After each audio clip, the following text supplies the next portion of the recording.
अध्याय। अवधूत श्री दत्तात्रेय जी बोले, अनेक श्रुतियाँ कहती हैं कि हम तथा आकाश आदि यह समस्त प्रपंच मृग तृष्णा के जल के समान है। यदि वह चेतन आत्मा एक नित्य सर्वरूप तथा कल्याण स्वरूप है तो यह उपमेय और उपमा का व्यवहार कैसे हो सकता है। वह चेतन आत्मा विभाग तथा अविभाग से विहीन और परे है। वह कार्य तथा कार्य भाव से रहित और परे है। यदि वह एक नित्य सर्वरूप तथा कल्याण स्वरूप है तो पूजन और तप किस लिए। मन ही आत्म रूप से निरंतर और सर्वगत है। वह विस्तार तथा विस्तार के अभाव से रहित और परे है। मन ही निरंतर सर्वरूप तथा कल्याण स्वरूप है। उस पर ब्रह्म को मन के द्वारा कैसे जाना जा सकता है और वाणी के द्वारा उसका कथन कैसे किया जा सकता है। उस चेतन आत्मा में दिन तथा रात्रि के भेद का निषेध है।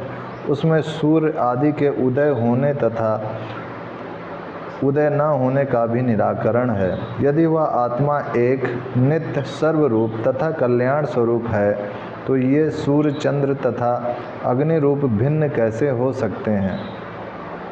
उस चेतन आत्मा में कामना तथा कामना के अभाव का भेद नहीं है। उसमें चेष्टा तथा चेष्टा के अभाव का भेद भी नहीं है।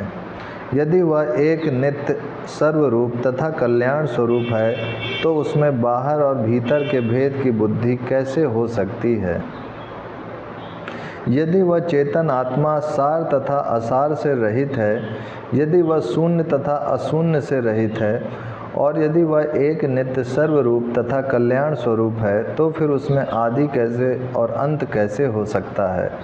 यदि वह चेतन आत्मा भेद तथा अभेद से रहित है, यदि वह ज्ञाता तथा ज्ञेय के भेद से रहित है और यदि वह एक नित्य सर्वरूप तथा कल्याण स्वरूप है तो उसमें तृतीय और चतुर्थ अवस्था कैसे हो सकती है।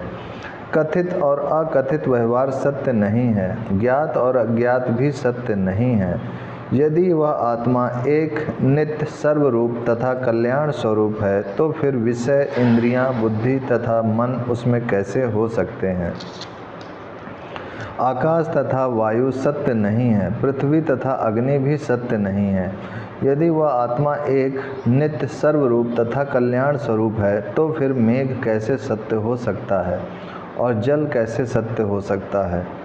यदि कल्पित लोकों का उसमें निषेध है, यदि कल्पित देवताओं का उसमें निषेध है और यदि वह आत्मा एक नित्य सर्वरूप तथा कल्याण स्वरूप है तो फिर गुण तथा दोष के विचार की बुद्धि कैसे हो सकती है।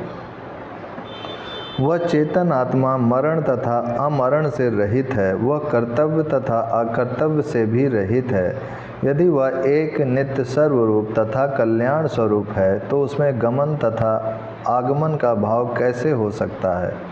प्रकृति और पुरुष का भेद वास्तव में है ही नहीं। कारण तथा कार्य का भी भेद नहीं है। यदि वह आत्मा एक नित्य सर्वरूप तथा कल्याण स्वरूप है तो यह पुरुष है तथा यह पुरुष नहीं है, यह कैसे कहा जा सकता है। दुख और सुख के द्वंद्व से तीसरे की उत्पत्ति नहीं होती।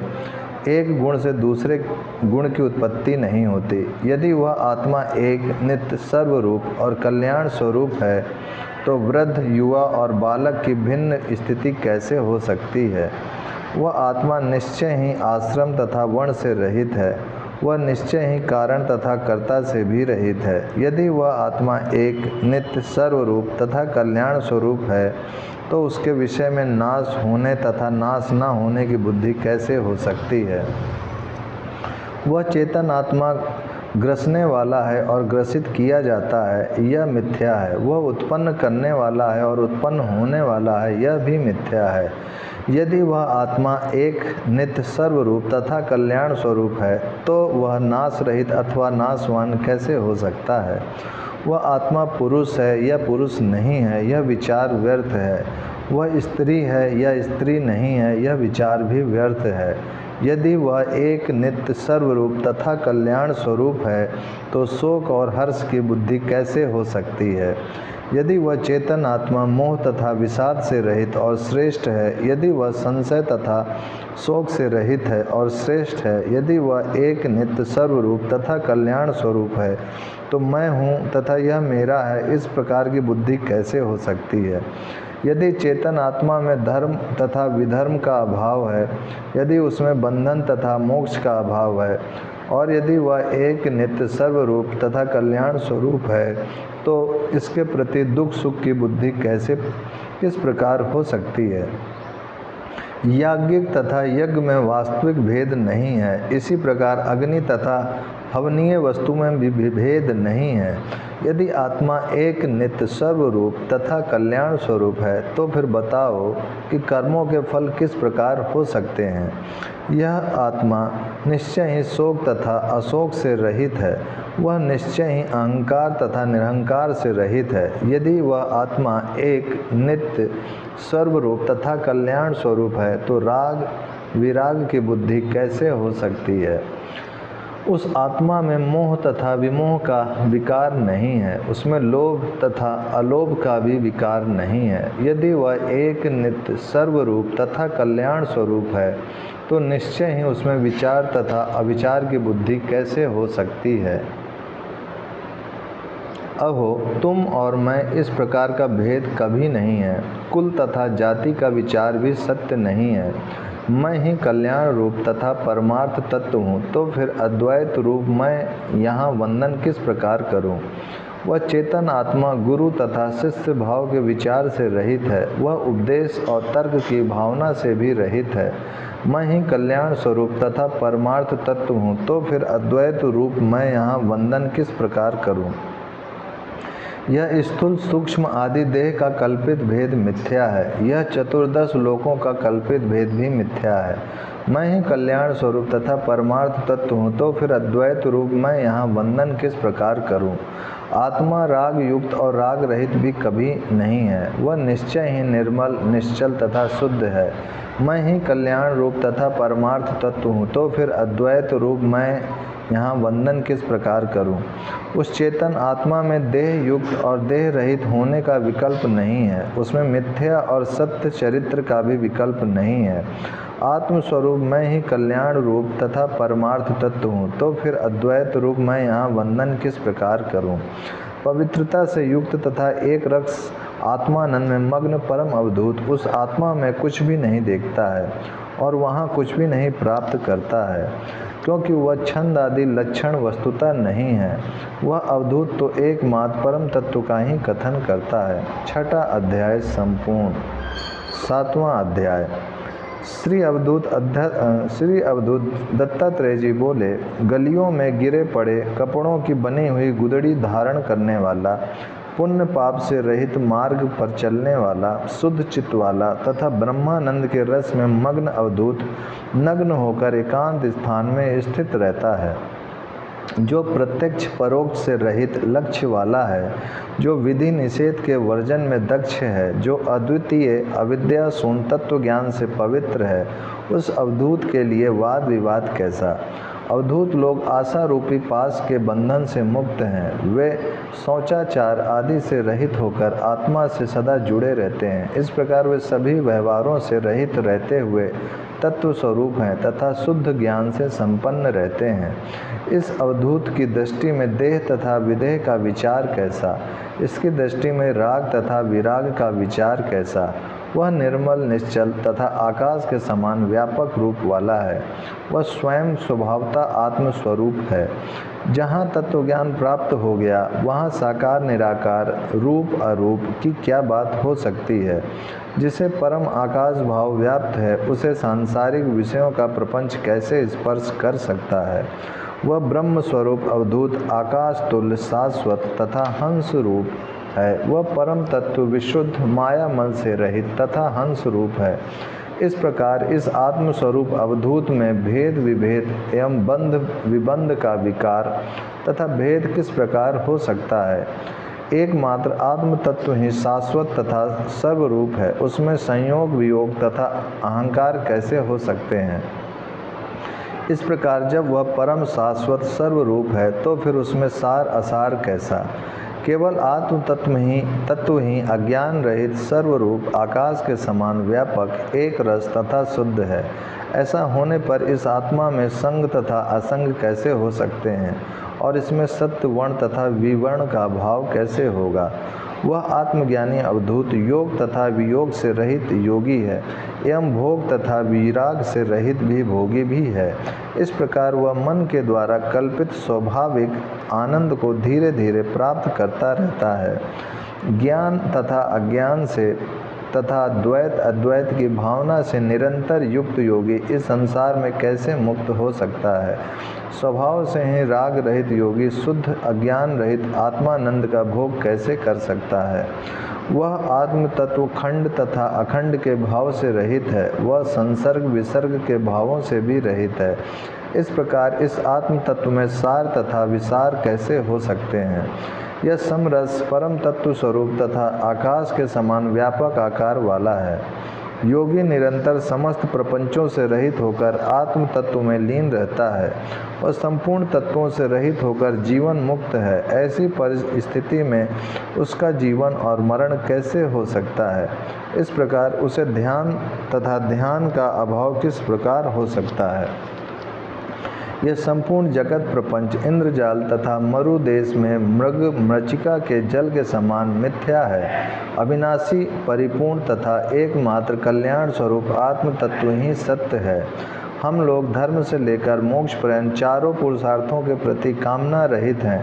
विद्वान लोग राग तथा विराग की कल्पना किस प्रकार करते रहते हैं। पवित्रता से युक्त तथा एक रस आत्मानंद में मग्न परम अवधूत उस आत्मा में कुछ भी नहीं देखता है और वहाँ कुछ भी नहीं प्राप्त करता है, क्योंकि वहाँ छंद आदि लक्षण वस्तुतः नहीं है। वह अवधूत एकमात्र परम तत्व का ही कथन करता है। 7वां अध्याय संपूर्ण। 8वां अध्याय।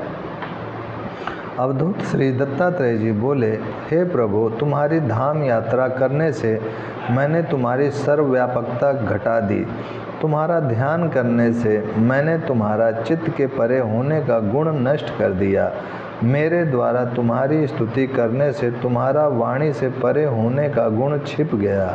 तुम सदा मेरे इन तीनों अपराधों को क्षमा करो। कामनाओं से अनाहत बुद्धि वाला, इंद्रियों का दमन करने वाला, कोमल स्वभाव वाला, पवित्र संग्रह से रहित, इच्छा रहित, सीमित आहार ग्रहण करने वाला, शांत स्थिर मति वाला, आत्मा की शरण ग्रहण करने वाला मुनि आत्मज्ञानी होता है। वह प्रमाद शून्य, गंभीर स्वभाव वाला, धैर्य संपन्न, काम क्रोध आदि 6 विकारों को जीत लेने वाला, मान रहित, दूसरों को सम्मान देने वाला, कर्तव्य परायण, मैत्रीपूर्ण व्यवहार वाला, दयालु तथा कभी दूरदर्शी होता है। वह कृपालु, सभी देहधारियों से द्रोह न करने वाला, सहनशील, सत्य संपन्न, निर्दोष मन वाला, सबके प्रति समान भाव रखने वाला तथा सभी का उपकार करने वाला होता है। पूर्ण भक्ति से संपन्न, वेद के वर्णों, अर्थ तथा तत्व को जानने वाले, वेद वेदांत के ज्ञानियों को आकार आदि वर्णों के द्वारा अवधूत का लक्षण जानना चाहिए। जो आशा रूपी पास बंधन से पूर्णतः मुक्त है, आदि मध्य और अंत, जागृत स्वप्न सुषुप्ति, इन तीनों अवस्थाओं में अथवा आदि अंत मध्य, भूत वर्तमान भविष्यत, इन तीनों कालों में निर्मल चित्त वाला है और सदा ब्रह्मानंद में मग्न रहता है, उस अवधूत का यह आकार लक्षण है। जिसने वासना का परित्याग कर दिया है, जिसका वचन विकार रहित है और जो वर्तमान में व्यवहार करता है, अर्थात वर्तमान में प्राप्त परिस्थिति के अनुसार आचरण कर लेता है, उस अवधूत का यह वकार लक्षण है। जिसके शरीर के अंग धूल से धूस रहित रहते हैं, जो निष्पाप चित्त वाला है, विकार रहित है, धारण तथा ध्यान आदि क्रियाकलापों से रहित है, उस अवधूत का यह धुकार लक्षण है। जिसने आत्म तत्व के चिंतन को धारण कर रखा है, जो भौतिक चिंता तथा चेष्टा से रहित है, जो अज्ञान रूप अंधकार और अहंकार से रहित है, उस अवधूत का यह तकार लक्षण है। अमृत स्वरूप, भेद रहित, मोक्ष स्वरूप तथा शाश्वत आत्मा का त्याग करके निंदित और नीच पुरुष बार बार नरक की ओर दौड़ता है। मन, वाणी तथा कर्म से मृग के समान नेत्रों वाली नारी का त्याग कर देना चाहिए। यदि तुम्हारा मन आत्मानंद से पूर्ण है तब तुम्हें स्वर्ग अथवा मोक्ष की क्या आवश्यकता। मैं नहीं जानता कि उस विधाता ने मृग नयनी स्त्री की रचना किस लिए की। स्त्री को तुम विश्वासघात करने वाली और स्वर्ग तथा मोक्ष के सुख की अर्गला बाधा समझो। जो लोग मूत्र तथा रक्त से दुर्गंध युक्त और मल के द्वार से दूषित चर्म कुंड में रमण करते हैं वे इस दुखमय संसार में लिप्त रहते हैं, इसमें संदेह नहीं है। कुटिलता तथा दम से युक्त और सत्य तथा पवित्रता से रहित एवं सभी देदारियों की बंधन स्वरूपा नारी को किसने बना दिया। जो स्त्री तीनों लोकों की जननी और पोषण करने वाली है वह भग युक्त होने से निश्चय ही साक्षात नरक है। उस स्त्री से उत्पन्न हुआ मनुष्य पुनः उसी का भोग करता है। महान खेद है कि संसार की यही स्थिति है। मैं स्त्री को साक्षात नरक समझता हूँ और इसे निश्चित रूप से बंधन मानता हूँ, क्योंकि स्त्री से उत्पन्न हुआ मनुष्य उसी में आसक्त हो जाता है और बार बार उसी की ओर दौड़ता है। योनि से लेकर स्तन पर्यंत स्त्री को नरक का द्वार समुद्र समझो। जो लोग उसी से उत्पन्न होकर पुनः उसी में रमण करते हैं वे नरक को किस प्रकार तर सकते हैं। स्त्री योनि विष्ठा आदि से युक्त घोर नरक स्वरूप बनाई गई है। हे चित्त, तुम उसे क्यों देखते हो और उसकी ओर क्यों दौड़ते हो। दुर्गंध युक्त तथा घाव सदृश चर्म कुंड रूप स्त्री भग के द्वारा देवता, असुर तथा मानव सहित संपूर्ण जगत विनाश को प्राप्त हुआ है। नारी के महाभयंकर देह रूप समुद्र में रक्त भरा हुआ है। भला किसने नारी की रचना कर दी और उसकी योनि को अधोमुख बना दिया। स्त्री के देह के भीतर नरक विद्यमान है, ऐसा जानो। जो कुटिलता से युक्त है किंतु बाहर से शोभा युक्त लगता है। बुद्धिमान लोग इस लोक में स्त्री को महामंत्र स्वरूप वैराग्य का शत्रु समझते हैं। आत्मा को न जान करके ही मनुष्य ने पुनः जन्म प्राप्त किया। देहधारियों का जन्म उसी स्त्री से हुआ। महान आश्चर्य है कि वह पुनः उसी में आसक्त हो गया। अहो, संसार की ऐसी विडंबना है। देवता, असुर तथा मानव समेत सभी मूढ़ बुद्धि वाले लोग उसी स्त्री में रमण करते हैं और परिणाम स्वरूप वे घोर नरक में जाते हैं। यह सत्य है, इसमें संदेह नहीं है। स्त्री अग्नि के कुंड के समान है और पुरुष घृत के कुंभ के समान है। नारी के संबंध से पुरुष का विलय हो जाता है, अतः उसका त्याग कर देना चाहिए। गुण, जौ तथा महुए की बनी हुई 3 प्रकार की मदिरा जाननी चाहिए, किंतु स्त्री को चौथी मदिरा समझना चाहिए जिसके द्वारा यह जगत उन्मत्त कर दिया गया है। मद का पान करना महान पाप है, उसी तरह स्त्री संसर्ग भी महान पाप है। अतः इन दोनों का त्याग करके मुनि को तत्व ज्ञान से युक्त होना चाहिए।